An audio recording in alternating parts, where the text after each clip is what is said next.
Hello and welcome to my channel. I am PK Mohan, your host, and I'm here to guide you through in the world of surgeries and how to be mentally prepared for them. Have you ever wondered what happens in the operating room?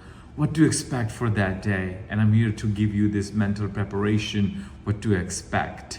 This channel is for patients who are about to get surgery, also for medical students, as well as the operating room staff. Any question, you are at the right place. Hello everyone. So today's topic is gallbladder surgery laparoscopically. In other words, laparoscopic cholecystectomy in medical terms. So I will be covering everything from checking into the hospital to leaving the operating room. So this video will be for patients, medical students, and operating room staff. I will cover everything. In case you still have a question, please do comment and I will reply to your comment as soon as I can. Okay, now today is your surgery. You go into the operating room area, wherever you are sent to by your doctor office.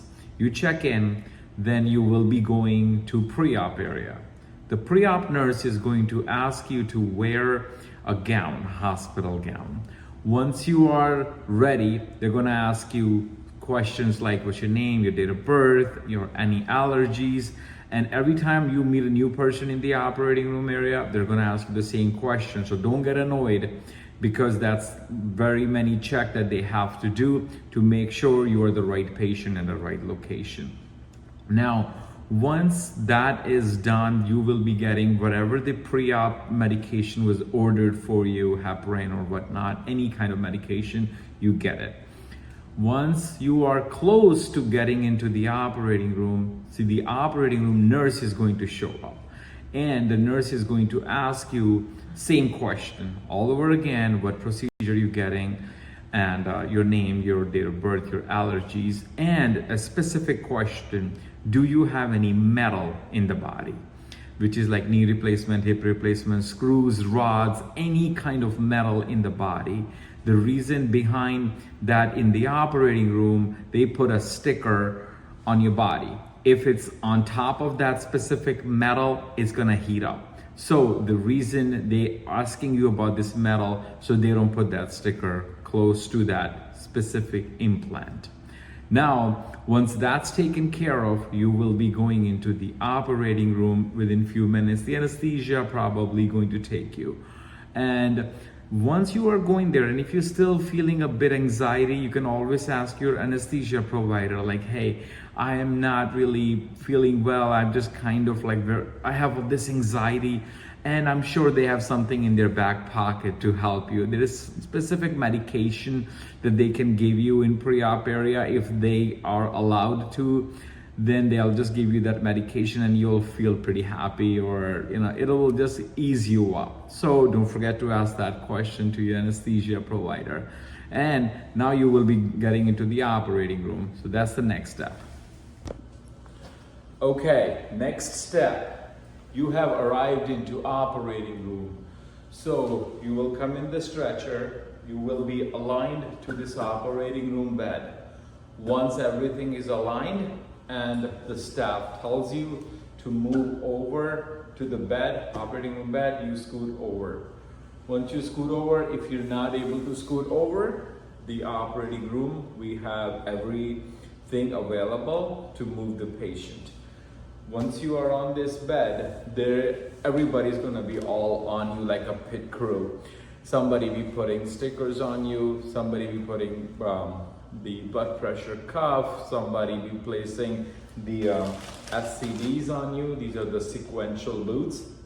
They will circulate your blood during the procedure, just like I'm massaging your legs. So they go on your legs, and that's based on if you get leg surgery or not. Then you don't put them on.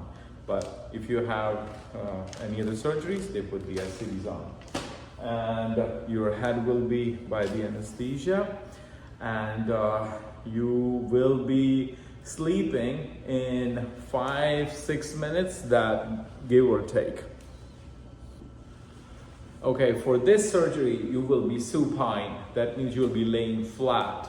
So since you'll be laying flat, your arms may be out or in. That's based on the surgeon. What happens then, once your arms are out, we put these egg crate, they're foam. We rip them and we put them in the pressure area, like under your elbow, shoulders, under your heel, anywhere there may be cause of pressure injury, based on however long you're going to be in the procedure for. There will be arm straps and leg straps, so there might be used these egg crates underneath all those pressure area and under the straps, so you won't get any marks. So we're very careful about your surgery. So every single person in the operating room is caring for you. Here's the egg crate. Okay, now you went to sleep, and right before we can start the surgery, we might have to take some hair off your body based on what procedure we are doing. So we have the razor, clips, and the tape. Once we take the hair out, the tape helps us to pick it up. So it's very quick, we have it. And if you need a Foley catheter, we also have it available. Only take us 3-4 minutes and it's in your body, you won't even know it. And we take it out right before your procedure is even ended. So we don't want you to be peeing all over the operating room bed. So enjoying the video? Now, I would like to tell you that I am a published writer and I have written not one, not two, but over 30 mental health books. I only write about mental health and related topics, and my books have inspired many. The link for all my books is below. Please go and check it out and support me. Now, back to the video. So another preparation before your surgery can actually begin is prepping your body. So the prep, if you are getting any kind of surgery, it needs preparation. So that's ChloraPrep, or it has the sponges in there, and we can use HibaCleanse based on if the doctor wants HibaCleanse or they want betadine. So we have everything in the operating room available. If we use the ChloraPrep on your body, we have to wait 3 minutes after it's applied, because the chemical in it may cause fire if it does not get dried. So by law, we have to wait 3 minutes after it's applied before we can put anything on you. So here is the prep. Next step, we have to put a Bowie pad on the patient. So the Bowie pad is a sticker, gets onto the patient mostly right thigh, left thigh, or by the calf or scapula, flanks, doesn't matter, as long as it's away from any metal. So if the patient have any kind of surgery like knee replacement, hip replacement, anything, don't put this pad on there, on that specific area, because this pad will make that metal hot and you don't want to do that. So this pad gets away from the metal, but it gets on the patient. So it's for the Bowie. There's the Bowie pencil right there. You can see it. So this is for the cautery. So cut and coagulation. This was originated in 19th century. William T. Bowie. That was the name of the person who invented it. Here's the Bowie. Okay, now you came to the OR, everything is good, you went to sleep, anesthesia did their job. Now they put the drapes on you. Once they put the drapes, you will be completely covered, and based on the part of your body which needs to be exposed. Otherwise, everything is going to be covered. I'm going to show you this picture very shortly, how it's going to look like. All right, drapes are on, you're sleeping, let's begin the surgery. Not quite yet, it's time for a timeout. Timeout is very, very important. Once we call a timeout, everybody stop doing whatever they're doing. At this point, this is the last check for this patient right before the doctor gets the blade in their hand. Now, So the timeout covers the patient's name, date of birth, MRN number, which is medical record number. What's the fire risk in this case? It could be based on the chloroprep has been used and the oxygen mask is there, and a Bowie which has some sort of a fire, the lightning to it, that it could cause a fire, which actually happens in the operating room every now and then. So what's the fire risk? If there is a blood product needed, do we need x-ray in the room? Is this patient have the SCDs on and working, the Bowie pad is on? What sort of antibiotics this patient got? Any sort of question and concern that could be covered at this point. If there is a representative available for any sort of implants, if there's implant in the room, if is needed the implant. So all these questions are answered during this timeout. Everybody freezes and they just answer if it's asked this question. Once the timeout is completed, no concern was mentioned. At this point, the doctor can hand it the blade and then they can proceed with the surgery. Otherwise, everybody is hold off. So timeout is very, very important. I'm sure you're going to be curious about what kind of equipment are going to be used for this procedure. But if I go over each and every equipment and thing that we use for this surgery, this video is going to go really long. So I made a specific video just on equipment. You need to see it as a patient, you need to see it as a medical student, and you definitely have to see it as an operating room staff. What specific items will be used for this procedure. The link for that video is up there as well as below. So look for that. So after the surgery is completed, we have to dress the wound. So there are so many options, whatever doctors like. Sometimes they just want to staple it. Here's a stapler, sterile.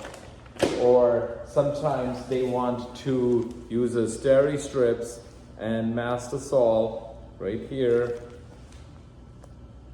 And there is zero form gets used. Or simply glue. A lot of doctors love this thing, glue, Thermabond. And we can also use Curlix or the Ace Wrap based on whatever doctor, surgeon's preference. So have it in the room. All right, so now surgery is completed and you are waking up because the anesthesia did the extubation. At this point, the tube is out if the tube was given. Now you're getting awake, not completely awake, but just about you're awake. Now the OR staff is going to gather up and move you from the operating room bed to the stretcher or the hospital bed. Once that is done, and the operating room nurse will call the post-anesthesia care unit and they will give the room whatever the PACU room you will get, and now you will be shipped off to PACU. And now the surgery is completed. I have a lot more of these videos coming on based on what surgeries and what you're getting. So you gotta like and subscribe and please share, because that's how most people will get these videos who are definitely need to see this video. So please like and share, I request. Thank you so much. This is how a normal operating room looks like. And there's your operating room bed, anesthesia work. That's the table for sterile setup. This is called Neptune. This is for the suction of the blood. Anything for pneumo right here. SCD's connector for the Bowie. This is the bear hugger. Bear hugger is mostly used by anesthesia, where they keep you warm. There are all the stock stuff. the gowns, the gloves, and small things. That's where people chart. Everything gets done in the operating room. Printer, whatever. If there was a picture taken from inside the body. And here's the timeout board where we put the patient information and we use it as a timeout. Operating room, everybody.